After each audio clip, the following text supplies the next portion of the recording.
Oke. Nah, yang kemarin juga jadi pertanyaan ya, Vi ya. Sebenarnya kan ini Menkominfo kan digantikan oleh relawan Jokowi, Projo, Pak Budi.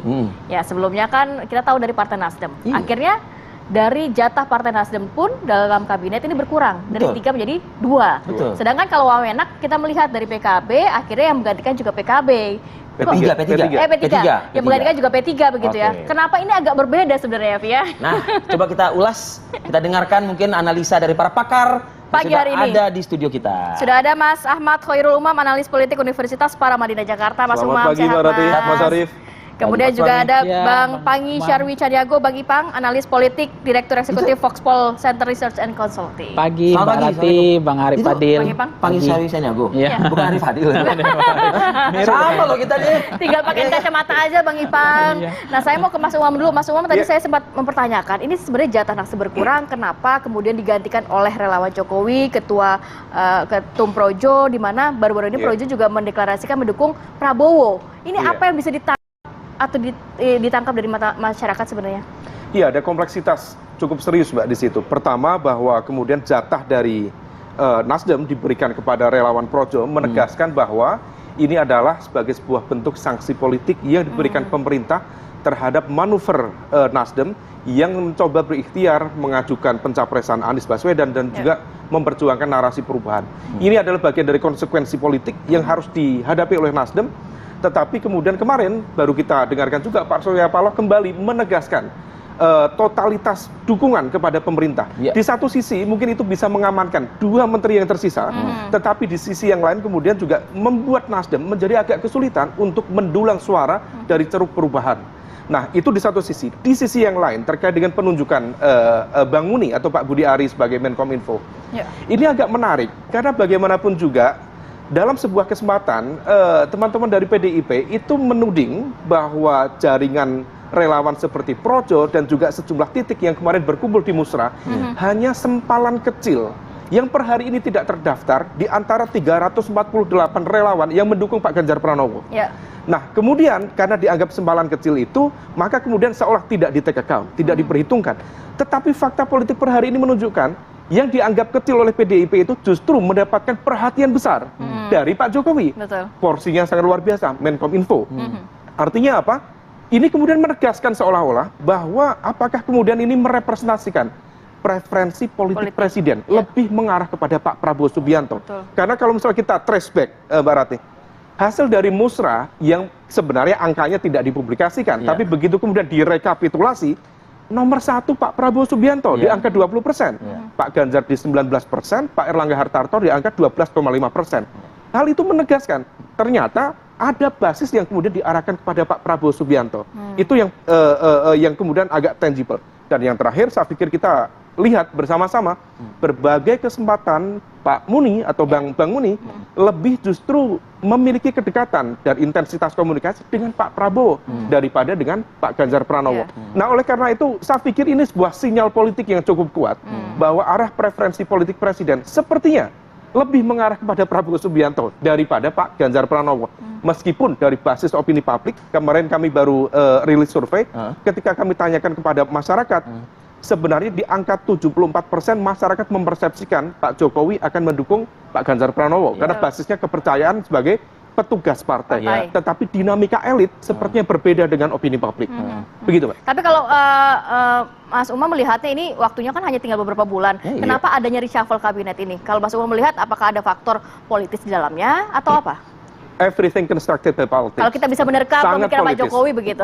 Saya melihat bahwa konteks reshuffle ini kemudian betul-betul diarahkan dalam konteks teknokratik ya, jadi kinerja, profesionalisme, tetapi tetap ada kalkulasi politik di sana.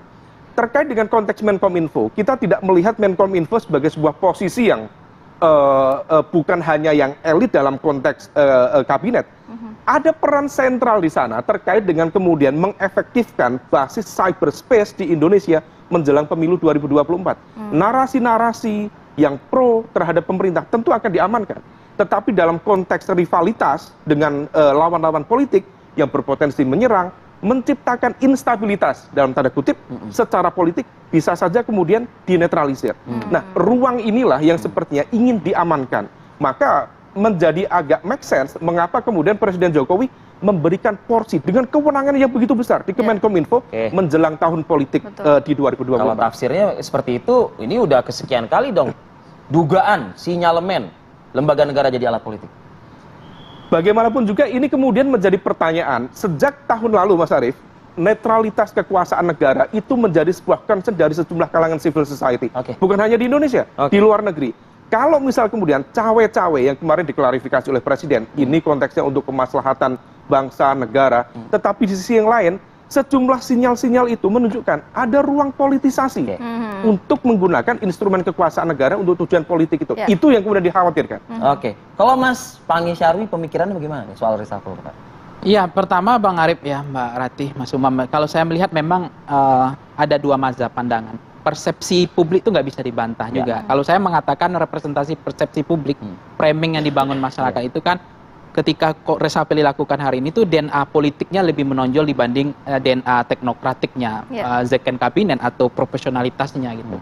Nah itu yang saya memahami tidak salah juga masyarakat mempersepsikan seperti itu, karena memang selama ini meskipun apa yang disampaikan Mas Umam tadi bahwa apakah memungkinkan memang misalnya Kominfo-nya adalah Pak Budi Ari sebagai orang yang projo, kemudian mengorkestra isu sesuai dengan selera mereka. Di sana kan ada ASN. ASN itu kan juga banyak blok-blok fragmentasi politiknya.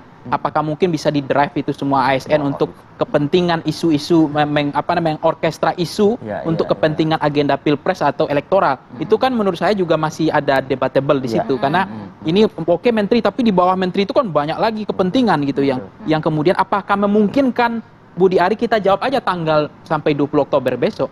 Apakah itu waktu yang membuktikan apakah Budi Ari memang akan bekerja sesuai dengan aroma-aroma politis atau bekerja betul-betul sesuai dengan kehendak Pak Jokowi, yaitu mengatasi masalah ini agar interconnectivity itu bisa selesai, agar BTS ini bisa selesai. Itu yang menjadi target Pak Jokowi. Tapi jangan lupa juga tidak lagi menjadi bancakan kan begitu. Iya, tidak lagi menjadi. Tapi pada waktu yang sama kita tidak bisa juga menghakimi publik yang mengatakan bahwa Budi Ari adalah projo. Dan di situ mereka paling sering melakukan orkestra bagaimana menyerap aspirasi lewat musra misalnya, kemudian menyatakan dukungan projo preferensi. Yang deklarasi dukung Prabowo. Ya, gitu projo yang dipimpin Budi Ari. Kan musra itu kan menghimpun suara-suara dari daerah-daerah provinsi. Kemana arah dukungan intensitas musra. Nah, Budi Ari kecenderungan trennya kalau kita lihat memang lebih banyak kepada agenda itu gitu. Agenda kepentingan pilpres. Itu yang pertama. Yang kedua, yang ketiga, soal gimmick dan waktu, simbol. Pak Jokowi kan simbol. Reshuffle selama ini Mas Arief ya, itu kan Rabu ya. Tiba-tiba itu bisa Senin dan tidak ada wakil presiden. Nah ini kan luar biasa, nggak tahu wakil presiden, intinya wakil presiden tidak hadir di istana. Nah bagaimana?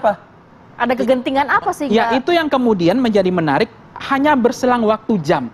Ya kan, berselang waktu jam kemudian kan disampaikan oleh Pak Surya Paloh revolusi mental yang gagal total dan kurang dari 24 jam loh. Iya, itu kurang dari 24 jam revolusi mental yang gagal total dan ini menurut dia sangat sayang beribu sayang. Kita belum mendapatkan pemimpin yang kita harapkan. Itu hanya kalimat dari Surya Paloh. Surya Paloh. Nah, kemudian kado terpahit di hari yang sama, jam yang bersama, ada kado terpahit. Kado terpahit itu adalah setiap posisi menteri itu kan adalah ada jabatan power sharing dari kerja keras partai. Itu darah-darahnya partai. Itu tidak ada hubungan kemudian janji politik. Meskipun itu prerogatif presiden loh ya. Ya tetapi faktanya selama ini ketika Golkar tersandra kasus korupsi, Gerindra tersandra kasus korupsi, ada menteri PDIP tersandra korupsi, dan menterinya itu kembali kepada partainya. Partai koalisi dari mana sumber menterinya? Itu tidak mengurangi porsinya kembali. Tetapi pada Nasdem itu diserahkan kado terpahitnya itu adalah kepada justru projo gitu. Tapi ini istana mencubit, menempeleng atau apa begitu? Nah, karena memang Pak Jokowi bicara simbol, ya orang Jawa simbol ya. Kan pernah dikatakan Pak Jokowi masa orang bawa andong bisa jadi presiden. Di bawah itu andong sekalian pas pelantikan itu kan Pak Jokowi bawa andong sekalian. Jadi karena memang budaya Jawa ini saya nggak tahu ya, tetapi ini kan bukan, memang sudah perangnya terbuka. Tetapi bagaimana Pak Jokowi memainkan peran, Rabu pun tidak bisa dilakukannya karena hanya kepentingan menunjukkan bahwa ya saya memilih orang yang paling loyal, yang mau ikut tegak lurus dengan saya. Nah, artinya Tapi tersisa masih ada 2, berarti dalam arti Pak Jokowi juga masih mempertimbangkan dong Partai Nasdem. Ya itu tadi, makanya mencubit. Tidak menghabisi semuanya dalam kabinet Pak Jokowi. Iya, mencubitnya itu kalau menghabisi kan sebenarnya yang diharapkan oleh Pak Jokowi semua tarik aja menterinya kan begitu. Iya. Tapi kan nggak mau juga Nasdem melakukan itu Iya. supaya mengkritik Jokowi ini nggak tanggung-tanggung juga, nggak setengah-setengah. Iya, betul. Tapi apakah mungkin Nasdem menarik semua menterinya? Tapi pelan-pelan kan ini ditarik satu-satu. Apa yang dibilang Mas Imam adalah ini bentuk bahwa sanksi, ini bentuk karena tidak tegak lurus dengan Pak Jokowi. Tapi kontrak politik koalisi menurut saya nggak fair, nggak equal. Ini kan Nasdem yang 2019 yang mengawal Pak Jokowi. Iya. Saya nggak tahu ada nggak MOU menunjukkan kalau arah intensitasnya Pak Jokowi dalam konteks ini berbeda dengan Pak Surya Paloh, maka menterinya dikurangi, kan nggak ada juga.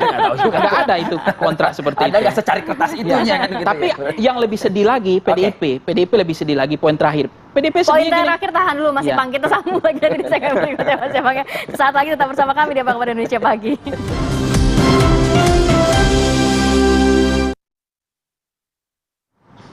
Ya, kembali lagi di Apa Kabar Indonesia Pagi. Mas Ipang nyambung lagi, tadi ada Poin 4. Poin 4 begitu ya. Untuk PDIP Perjuangan. Untuk PDIP Perjuangan terkait reshuffle kabinet kemarin.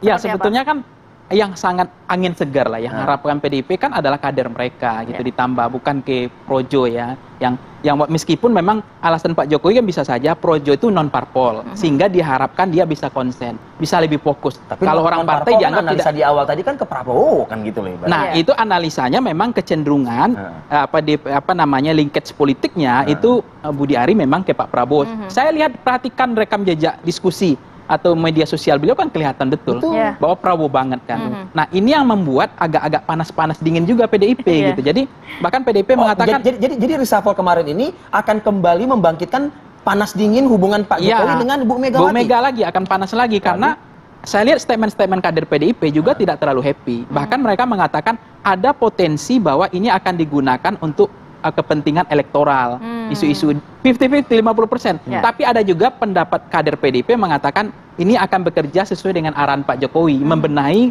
persoalan interconnectivity, persoalan BTS dan Komunismenya seterusnya. sendiri. Tapi DNA politiknya yang namanya Budi Ari itu tidak bisa dibantah. Nah, yang menjadi problem selama ini, PDIP kan selama ini betul-betul sudah berupaya yang terbaik itu mengawal mendukung Pak Jokowi. Nah, sekarang justru menterinya itu nggak dapat gitu, Ya. nggak tambah lagi. Nah, justru dikasih ke Projo. Jadi Projo ini kan simbol bagi Pak Jokowi. Ini adalah orang yang loyal. A kata kata Jokowi, A kata Budi Ari. Merah kata Samina Jokowi. Watona begitu ya. Merah kata Budi Ari kan begitu. Nah, dia ingin menyampaikan pesan bahwa dalam politik tidak boleh ada loyalitas ganda. Saya akan memberikan yang terbaik. Saya nggak peduli mau dia kader partai mau tidak, tapi kalau dia loyal sama saya masih punya agenda keberlanjutan. Saya ada agenda Walaupun keberlanjutan. resikonya akan panas dingin dengan Ibu Mega Iya, bisa. dua partai sekarang udah mulai panas dingin kan? Di Nasdemnya udah pasti panas betul, di PDIP-nya udah panas dingin lagi. Karena ini Budi Ari kecenderungan preferensi politiknya itu lebih kepada Pak Prabowo, bukan ke Mas Ganjar. Oke. Nah, sementara deklarasi PDIP clear bahwa mereka strike tiket voting mendukung Ganjar Pranowo. Mas Ganjar gitu. Tapi sinyalemen tadi tuh, lu kalau mau setia benar-benar gitu, loyal benar-benar gitu kan. Jangan cuma loyal sampai 2024 habis itu udah kan lain. begitu. Anda gimana ngelihatnya? Soal ini, Mas Umam. Iya, memang panas terkait dingin dengan ini, konteks, panas dingin. ya panas dingin hubungan antara Pak Jokowi dengan Bu Mega itu sebenarnya sinyalemen lama. Mencoba untuk ditutupi, tapi kemudian semakin ke sini itu semakin terbuka.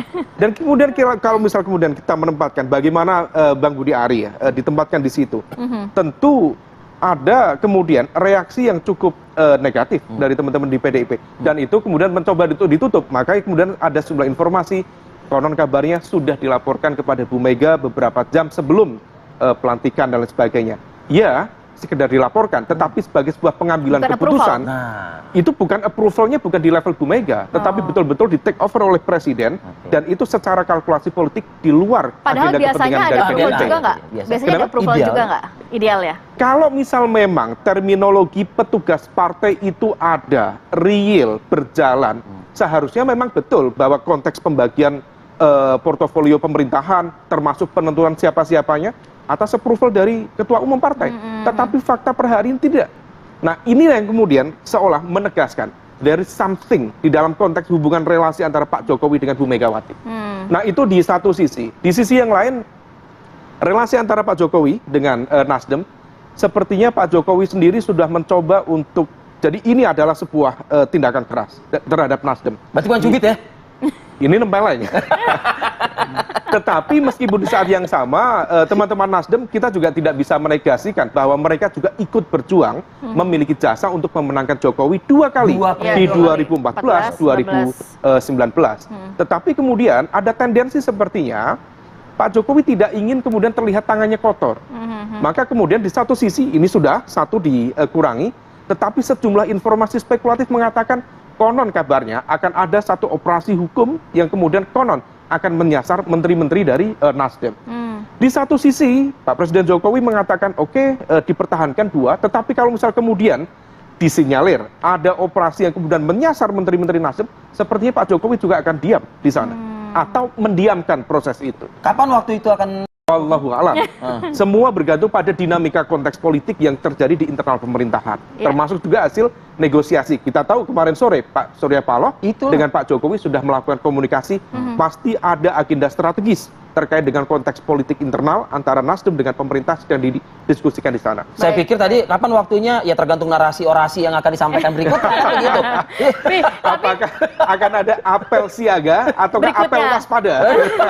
Nah, saya mau ke Mas Ipang. Selain juga dari Projo, kemudian juga dari partai-partai, ada juga dari ini yang menjabat dubes, kemudian dengan backgroundnya pengusaha. Kalau melihat reshuffle kemarin dengan background berbeda, ini apa yang bisa ditangkap? Ya, saya memastikan bahwa betul-betul resapel ini tidak memang resapel ke-7 ya, bukan memang resapel second kabinet, ke profesional, teknokratik. Memang ini power sharing betul. Memang udah terlalu kelihatan betul. Meskipun kita akan buktikan sampai 20 Oktober besok. Karena misalnya wakil menteri desa misalnya itu kan juga relawan Pak Jokowi gitu. Dan banyak juga kemudian orang-orang yang ditempatkan adalah yang loyal kepada Pak Jokowi. Meskipun pada waktu yang sama kita ingin uji ya, memang Projo ini kan sebetulnya di bawah kendali Pak Jokowi.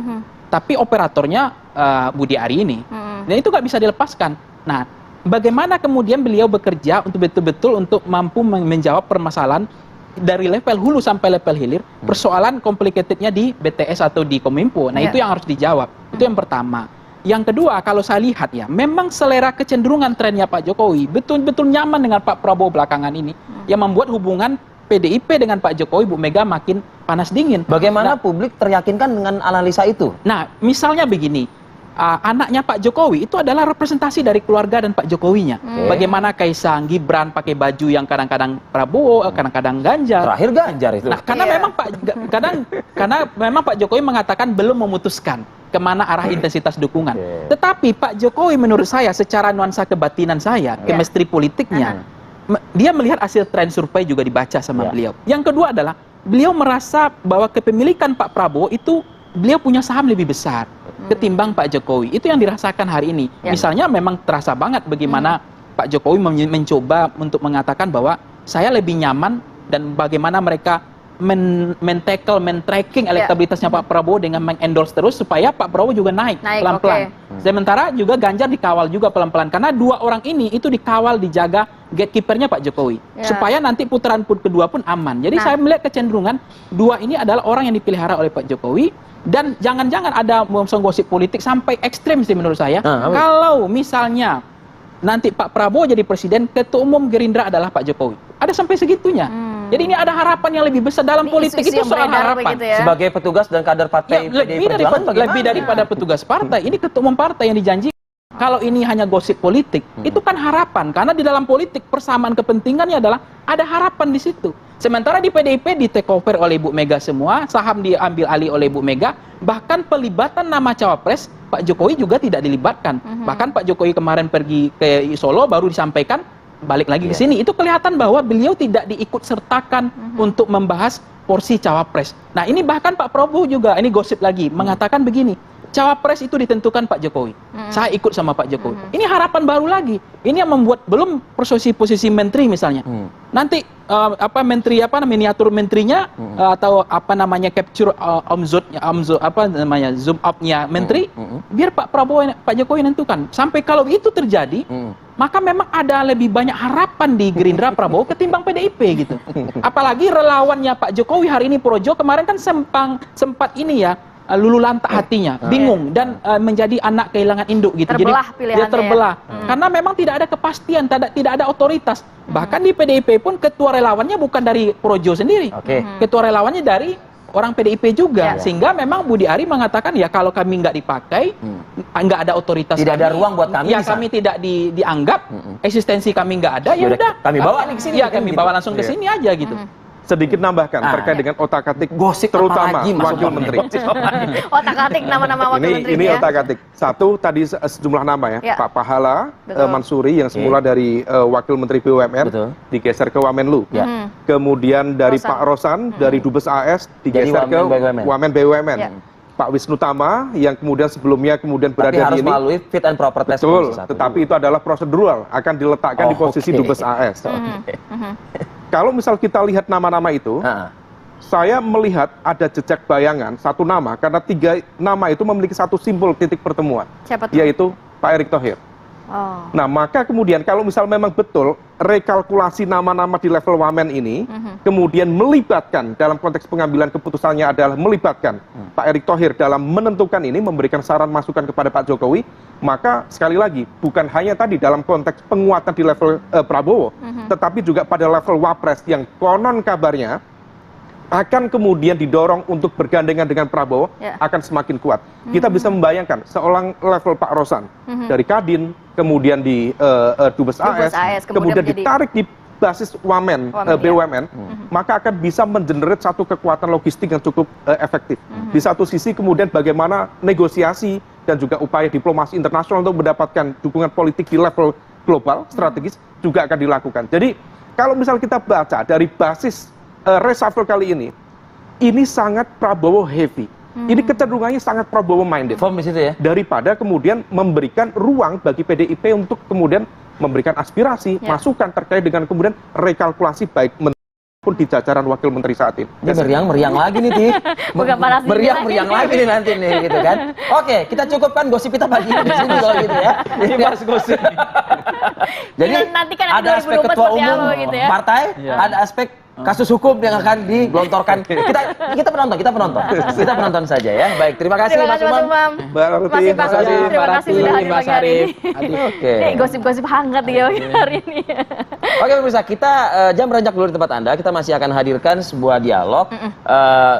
Kita merangkum nih beberapa tindakan kriminal gitu ya, kekerasan dalam rumah tangga yang terjadi di beberapa wilayah.